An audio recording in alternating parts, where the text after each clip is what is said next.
Okay, so did Terra Luna and UST destroy the future of stablecoins?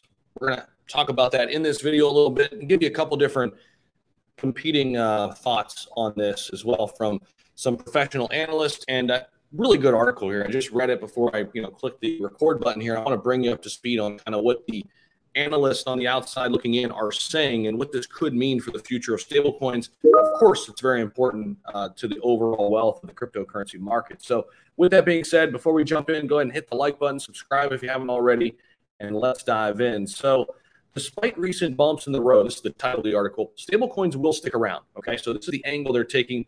They do provide some other opinions here too that we're going to jump into. But if you've been hiding under a rock here in the cryptocurrency market, or if you're brand new, I mean, I get that. Over the past week, we've learned that stablecoins, well, they're not really that stable, especially algorithmic stablecoins. And we're going to talk about the difference between those two different types of stablecoins in this video as well. Now, the major stablecoin that stumbled here over the past week is Terra UST, more commonly referred to as UST.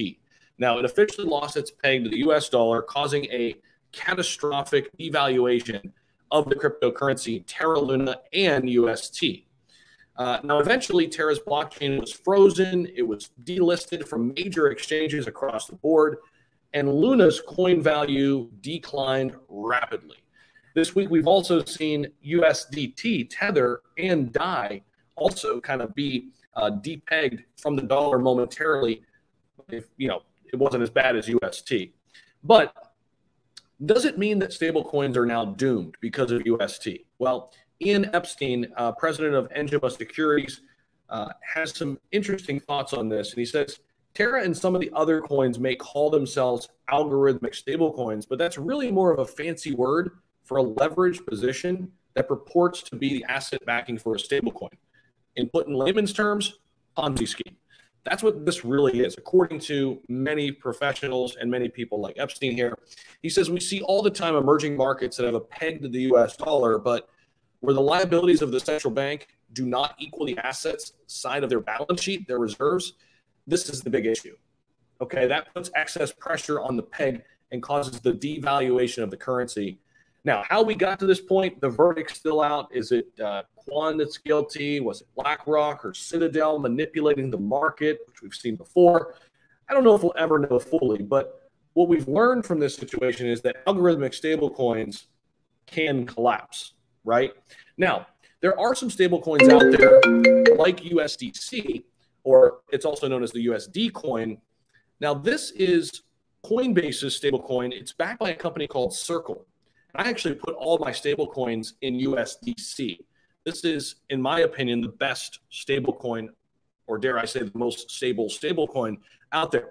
It says here that Epstein says here, it's quite transparent. It's truly a stable coin using technology not to gain things. Circle is not trying to use fractional reserve or leverage. Instead, it's a digital form of the dollar that actually serves a utility function. They're offering a product and not trying to be overly greedy in doing so. They're playing by the rules as they understand them. Of course, the rules around cryptocurrency are pretty murky, but this is what a stablecoin could be, and it has a place in our future.